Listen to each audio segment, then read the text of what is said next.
The worst Clash Royale updates. Removal of Season Shop. When Clash Royale pushed out the March 2025 Q1, players were not celebrating. Instead, many felt robbed. In one sweeping change, Supercell removed a set of features that had become part of the daily rhythm of the game. The chess queue system was gone. The Season Shop was removed, which cut away some of the flexibility players enjoyed. The Season Shop allowed players to accumulate tokens, which they could buy, cards, magic items, evolutions, and gold. Daily tasks were small missions that kept players engaged every day.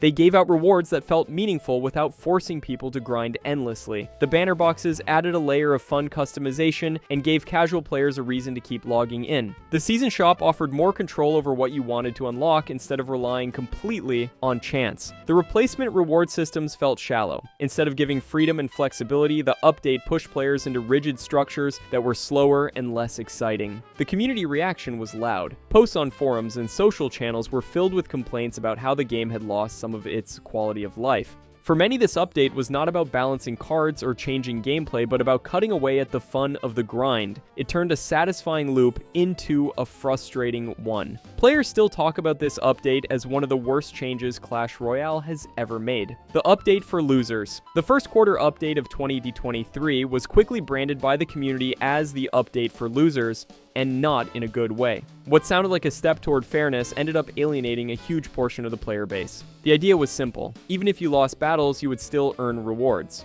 On paper, it seemed like a nice quality of life change that would make the game less punishing. In practice, it became one of the most criticized updates Clash Royale has ever seen. The problem was, the way rewards were reshuffled. The Pass Royale was reworked into different tiers, and the value was slashed. The removal of the Book of Books and other powerful items made progression feel slower. The free track felt stripped down, while the premium track felt more expensive without giving enough back. Players who had grown used to a certain rhythm of rewards suddenly found themselves grinding harder and receiving less. The backlash was fierce because it touched everyone. Free-to-play players felt ignored, and paying players felt shortchanged. Instead of making the game more accessible, this update made it feel stingier and more corporate. That is why it is remembered as one of the worst updates in Clash Royale's history.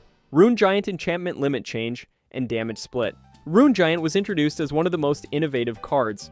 She had a special mechanic that made her stand out. She could throw an enhancement to a maximum of 2 allied troops on the arena. For a short time, Rune Giant felt unique and powerful without being overbearing. Then came the January 2025 balance update, which stripped away her identity. The developers capped the enchantment limit. Rune Giant could no longer build up multiple enhancements the way she once did. On top of that, her enchantment damage was split across projectiles, which made her feel weak compared to her original version. What was once a card with personality and excitement turned into just another tank unit. The nerf was so harsh that her usage dropped noticeably in competitive play. Players were frustrated not just because Rune Giant got weaker, but because the change ruined what made her fun. She was supposed to be a high-risk, high-reward unit that demanded good timing and planning. With the new limits, she became predictable and easy to counter. People who had invested time and resources into upgrading her felt cheated. The community backlash was immediate. Discussions on Royale API forums and other platforms were filled with disappointment. Many compared her to other tank cards and argued there was no reason to pick her anymore.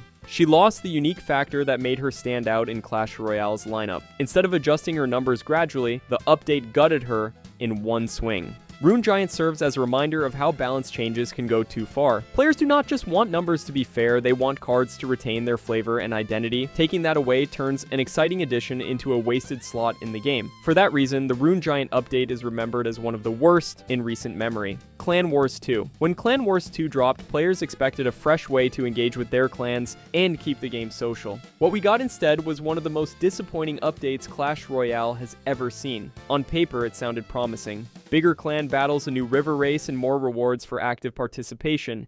In practice, it was a long grind that sucked the fun out of playing. The biggest issue was how much time it demanded. Clan Wars 2 forced players to log in every day and grind through battles that did not feel rewarding. The river race mechanic looked cool at first, but quickly turned into a chore. It was less about skill and more about who could play the most battles. For casual players, this was exhausting. For competitive players, it was boring. Instead of exciting wars, it felt like punching a clock. Deck limitations made it even worse. You were stuck with 4 decks, and if you did not have the cards upgraded, you were at a huge disadvantage. Many people could not even participate properly because their levels were too low. It was supposed to bring clans together, but it often pushed them apart. Casual players often felt left behind, which created tension in some clans. The whole feature created tension instead of teamwork. It felt like rewards were not worth the effort either. Hours of grinding felt like they earned you scraps compared to normal ladder or events. The frustration was so loud that Supercell had to admit Clan Wars 2 had problems. They promised improvements, but by then many players had already lost interest. Clan Wars 2 was not just a bad update, it was a missed opportunity. It could have been a new pillar of Clash Royale, but instead it burned people out. Even today it stands out as one of the worst changes because it turned what should have been fun clan competition into a joyless grind. The level 14 update and champions, the update that dropped in late 2021 introducing level 14 was one of the hardest pills the Clash Royale community ever had to swallow.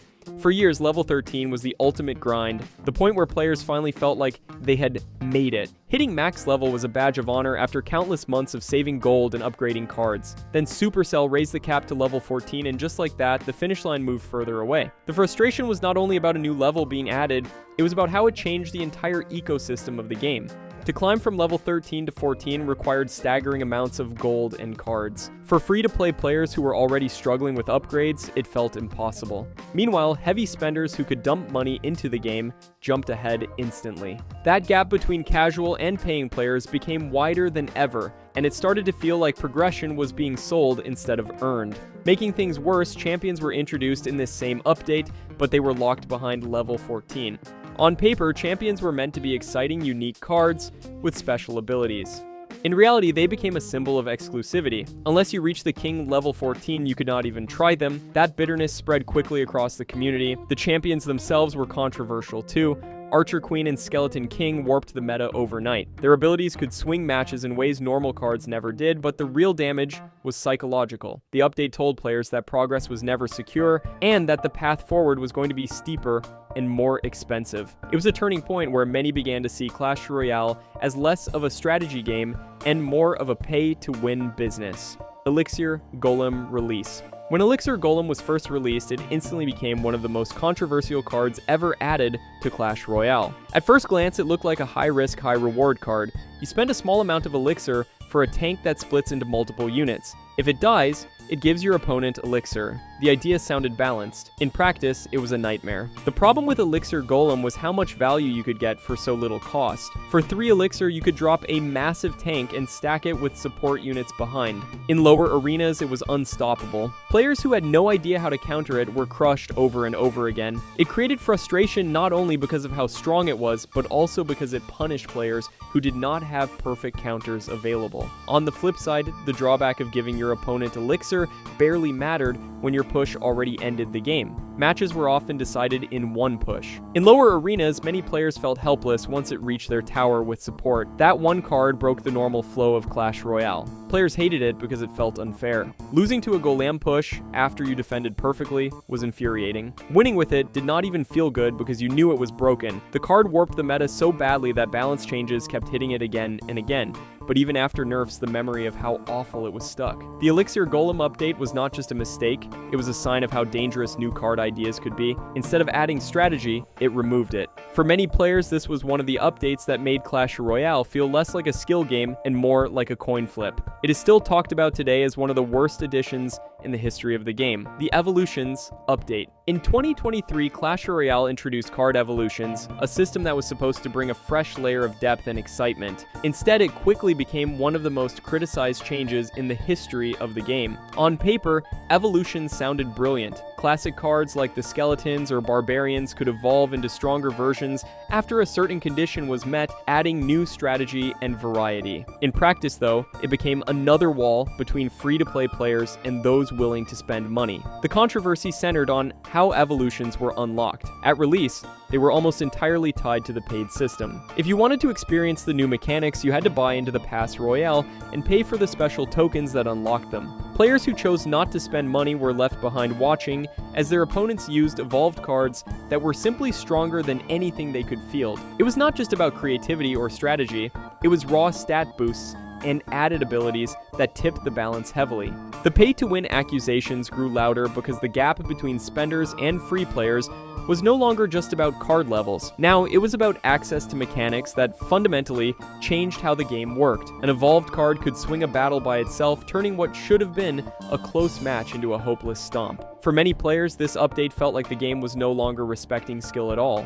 Over time, Supercell added ways to earn some evolutions for free, but the damage was already done. The memory of launch lingered as a moment where the developers openly pushed power behind a paywall. Instead of excitement, evolutions became a reminder of how much Clash Royale had shifted from a competitive strategy game into one that demanded payment to stay relevant. That is why the Evolutions update is remembered as one of the lowest points in the game's long history. 8. The Season Pass. When the Season Pass first arrived, it was advertised as a way to get more value for players while supporting the game's growth. In reality, it split the player base in a way that still stings today. Paying for the pass gave huge advantages: unlimited retrees and challenges, exclusive tower skins, bonus rewards. Players who did not pay immediately felt like they were locked out of real progress. The frustration came from how much the pass tilted the balance. Before its release, everyone had to grind challenges carefully because one loss mattered.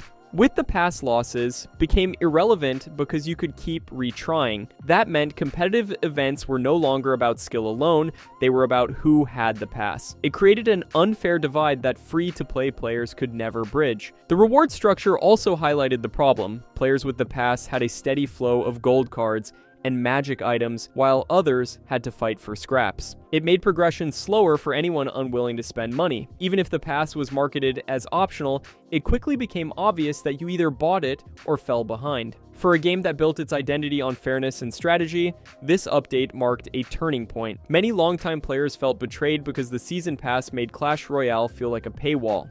It shifted the focus from skill-based growth to subscription-based growth. The introduction was not just controversial, it was demoralizing. Looking back, the Season Pass is remembered as one of the worst updates because it permanently changed the relationship between the game and its players. It was less about new content and more about monetization. That made people feel like they were no longer playing the same Clash Royale they once loved. The Level 15 update. The Level 15 update was one of the most dreaded moments in Clash Royale's history. Players had already been struggling with the gap between card levels and balance on ladder. Just when things seemed hard enough, Supercell decided to raise the cap even further. For casual players, it was a disaster. Reaching level 14 had already been a grind that took months or even years for free-to-play players. Suddenly, level 15 appeared and many players felt their grind to 14 was devalued. Cards that had finally reached max were no longer max. Instead of feeling accomplished, players felt exhausted. It was like climbing a mountain, only to realize another peak had appeared. The real problem, though, was how it widened the gap between spenders and free players. Those who invested money jumped straight into level 15, while others were stuck grinding endlessly. Matchmaking on ladder became even more unfair. Facing a level 15 champion while your own cards were stuck at level 13 or 14 was demoralizing. It turned many battles into unwinnable matchups. The update also reignited the pay-to-win debate. Players accused Supercell of caring more about monetization than balance. Level 15 was not just another tier, it was a reminder that spending money was the fastest way forward. For a game that once prided itself on fair competition, that felt like a betrayal. Even today, the Level 15 update is viewed as one of the worst because it drained motivation. Instead of being excited to progress, many players simply gave up. It showed how fragile the balance of Clash Royale progression could be. Rather than rewarding dedication, it punished it. The introduction of Level 15 turned what should have been an exciting step forward into one of the most criticized updates in the game's history, the release of Mega Knight. When Mega Knight arrived in 2017, it instantly became one of the most polarizing cards Clash Royale had ever seen. He was introduced as a legendary unit with a dramatic entrance, literally leaping into battle and crushing everything beneath him with splash damage. On paper, it looked like an exciting addition. In practice, it felt like an unstoppable wall of steel that only a handful of players could counter. The controversy came from two sides. First was his power. At launch, Mega Knight's stats were overwhelming. His spawn damage wiped out entire pushes of medium health troops, and his jump ability let him crush support units that were supposed to be safe behind tanks. Players who did not have him unlocked often described battles as hopeless because nothing in their deck could hold him off. Counters existed, but they were few and often situational. For many, the card felt like it broke the delicate balance of Clash Royale overnight. The second problem was accessibility. Mega Knight was a legendary card, and that meant he was rare. The players who unlocked him early gained a massive advantage in ladder and challenges, while everyone else was stuck trying to scrape by with weaker options. It created a sense of unfairness that struck at the heart of the game. Winning no longer felt like a product of strategy, but of whether you had the right legendary in your collection. The community was sharply divided. Some loved the chaos Mega Knight brought and enjoyed the feeling of dropping him on top of enemy troops. Others saw him as proof that Clash Royale was drifting toward unfair power creep. Even years later, his reputation has never fully recovered. The release of Mega Knight stands as one of the most infamous moments in the game's history because it showed how one card could warp the experience for millions of players.